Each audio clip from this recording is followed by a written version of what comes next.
ଯାତ୍ରା ଋତୁ ଆଉ କିଛି ଦିନ ପରେ ଶେଷ ହୋଇଯିବ। 26 ଯାତ୍ରା ଋତୁ ଆରମ୍ଭ ହୋଇଯିବ। ତା ପୂର୍ବରୁ ସବୁ ଯାତ୍ରାପାର୍ଟିମାନେ ସେମାନଙ୍କର ଷ୍ଟାରକାଷ୍ଟ ଘୋଷଣା କରିସାରିଲେଣି। 26 ଯାତ୍ରା ଋତୁ ପାଇଁ କେଉଁ କେଉଁ ନାଟକ ମଞ୍ଚସ୍ଥ କରିବେ ତାକୁ ବି ଘୋଷଣା କରିସାରିଲେଣି। ତା ଭିତରୁ ଯାତ୍ରା ଅନୁଷ୍ଠାନ ସ୍ୱାଇଁ ବଦର ପ୍ରଯୋଜିତ ଯାତ୍ରା ସ୍ୱର୍ଣ୍ଣମହଲ ଷ୍ଟାରକାଷ୍ଟ ଘୋଷଣା କରିସାରିଛି। ତାର ନାଟକ ବି ଘୋଷଣା କରିସାରିଛି।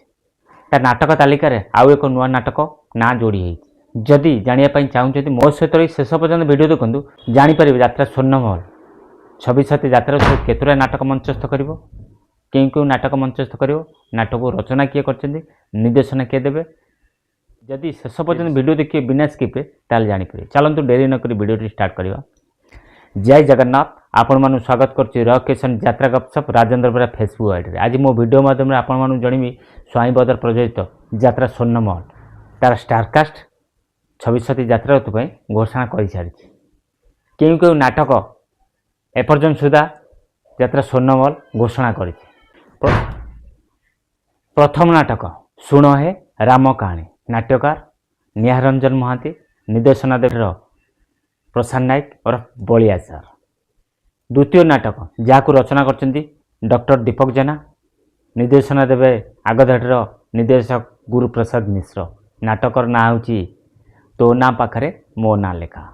ତୃତୀୟ ନାଟକ ଯାହାକୁ ରଚନା କରିଛନ୍ତି ଲକ୍ଷ୍ମୀଧର ସେଠୀ, ନିର୍ଦ୍ଦେଶନା ଦେବେ ୟୁନିକ୍ ପ୍ରଦୀପ ବେହେରା।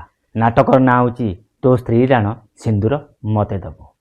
ଚତୁର୍ଥ ନାଟକ ରଚନା କରିଛନ୍ତି ଆଶୁତୋଷ ମହାପାତ୍ର, ନିର୍ଦ୍ଦେଶନା ବି ସେ ଆଶୁତୋଷ ମହାପାତ୍ର ସାର୍ ଦେବେ। ନାଟକର ନାଁ ହେଉଛି କାଲି କ'ଣ ହେବ କିଏ କହିବ। ଆପଣମାନଙ୍କୁ ଜଣାଇଦେଲି ଯାତ୍ରା ସ୍ୱର୍ଣ୍ଣମହଲ 4ଗୋଟି ନୂଆ ନାଟକ ନାଁ ଘୋଷଣା କରିସାରିଛି। ଯଦି ଭିଡ଼ିଓଟି ଭଲ ଲାଗିଲା ନିଶ୍ଚିନ୍ତ ଲାଇକ୍ କରନ୍ତୁ, କମେଣ୍ଟ କରନ୍ତୁ, ସାଙ୍ଗସାଥି ସେୟାର କରନ୍ତୁ। ଯଦି ନୂଆ କରି ଆମ ଚ୍ୟାନେଲ ଭିଡ଼ିଓ ଦେଖୁଛନ୍ତି ଆମ ଚ୍ୟାନେଲକୁ ସବସ୍କ୍ରାଇବ୍ କରି ରଖନ୍ତୁ। ଫେସବୁକ୍ ଦେଖୁଛନ୍ତି ଫେସବୁକ୍ ଆଇଡ଼ି ଫଲୋ ରଖନ୍ତୁ।